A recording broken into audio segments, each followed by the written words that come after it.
Bueno, seguimos conversando con Luis Alberto Lamata, historiador, director de cine. Hablábamos un poco sobre tu película Bolívar, el hombre de las dificultades, y también vamos a hablar de Azú, pero dejamos pendiente el tema del pensamiento bolivariano, el original, con lo que hoy está pasando en Venezuela, si hay continuidad o no. Y fíjate que ahora se habla de socialismo bolivariano, y yo te decía antes de la pausa que bien curioso porque Carlos Marx fue un crítico de Bolívar, con toda pudiéramos decir que la información que tuvo Marx sobre Bolívar venía marcada pues por ciertos sesgos que quizás la determinaron, ¿no? Pero aún así había esa contradicción, ¿no? Y no sé cuán correcto es decir que Bolívar era socialista o que podemos hablar de un socialismo bolivariano. Mira, yo creo que no podemos cargarle a Bolívar responsabilidades que no puede tener, porque sería anacrónico. Sí hay dos aspectos que para mí son fundamentales al acercarme a Bolívar en esa época. Era un revolucionario, se asumía a sí mismo como revolucionario. La palabra revolución no era ajena a su vocabulario, es decir, se habla de revolución, la revolución francesa, que es incluso anterior, o la revolución de la independencia norteamericana. O sea que la palabra revolución, la palabra de cambio absoluto de una sociedad, era algo que no le era ajeno de ninguna manera. Y el Bolívar que nosotros retratamos, este Bolívar a partir de 1815, entre otras cosas se da cuenta de que la revolución tiene que ser popular o no es. Este es un hombre que entiende que sin la participación decisiva de los pardos, de los mulatos, de mestizos, de los esclavos, que tiene que haber un cambio fundamental en el trato con la esclavitud, no hay revolución posible. Yo creo que eso es muy rescatable hoy en día, para entender que no hay tampoco democracia en Venezuela que pueda pasar por olvidarse de las necesidades de la mayoría populares. Y eso ha ocurrido en Venezuela. Nosotros tuvimos una democracia que en algún momento dejó de ocuparse realmente de los problemas de la mayoría. Y en la medida que eso ocurre, tú tienes un cisma político que inevitablemente conduce a situaciones que es difícil prever. En ese momento Bolívar fue incomprendido cuando plantea la liberación de los esclavos incluso, ¿no? Absolutamente. O sea, en Venezuela la liberación de los esclavos se da en 1854. Muchos Estamos años hablando después, de muchísimos años después. 40 años después. Y Bolívar firmó en Cariaco, al llegar de Haití, la liberación de los esclavos.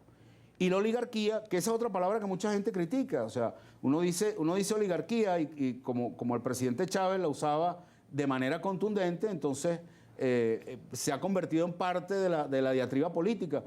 Y a mí me provoca decirle, mire señor, usted puede ser perfectamente antichavista, pero la oligarquía existe. O sea, en un lado esa palabra tiene la misma connotación que en el otro lado tiene la palabra régimen, por ejemplo. Sí, o sea, por supuesto. Es decir, no puede ser que satanicemos algunas palabras. Es decir, obviamente había... Pero están cargadas. Es inevitable. La política, a diferencia de la poesía, carga las palabras de un magnetismo muy especial. Y cuando hablamos, por ejemplo, en la película se habla en algún momento de oligarquía, en una información que se da al final de la película, y alguna gente me la ha criticado, y yo digo, espérate, pero es que, según yo lo entiendo, sí había una oligarquía como sí existe una oligarquía. Eso no significa que estás tomando posiciones dentro de una partidización que existe dentro del país. Claro, son terminologías, ¿no? Que están perfectamente aceptadas además en los diccionarios. Lo que pasa es que, claro, con la polarización, las palabras asumen cargas de altísimo voltaje, Luis Alberto.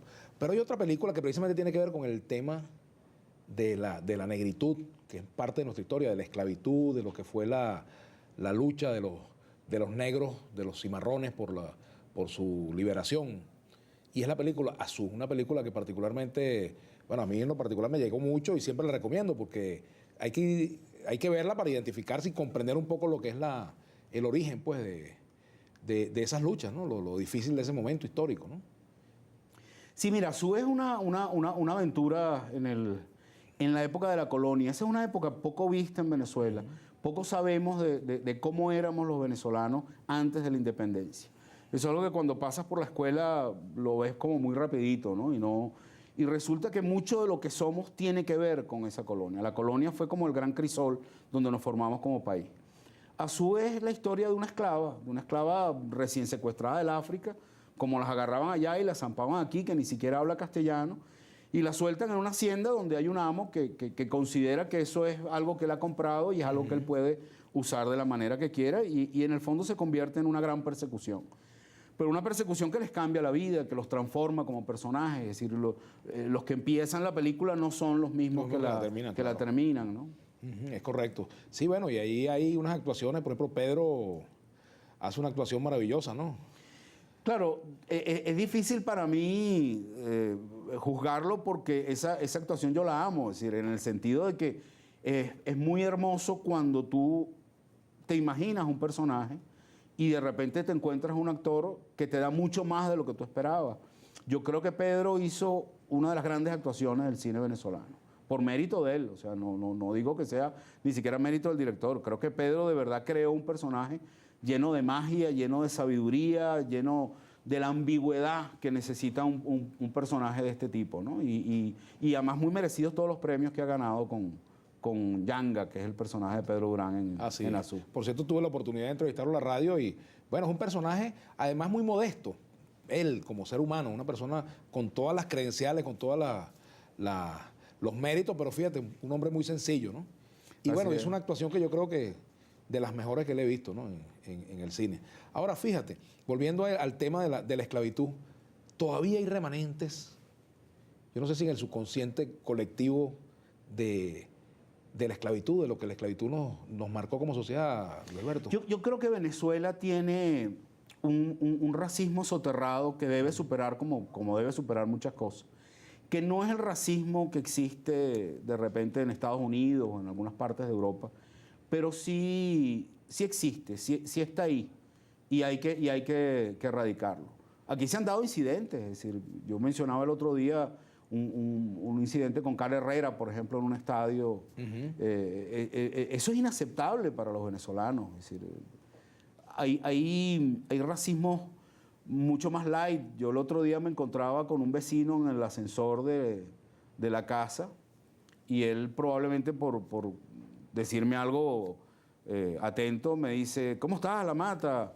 Chico, ¿cómo te va con la película de los negritos?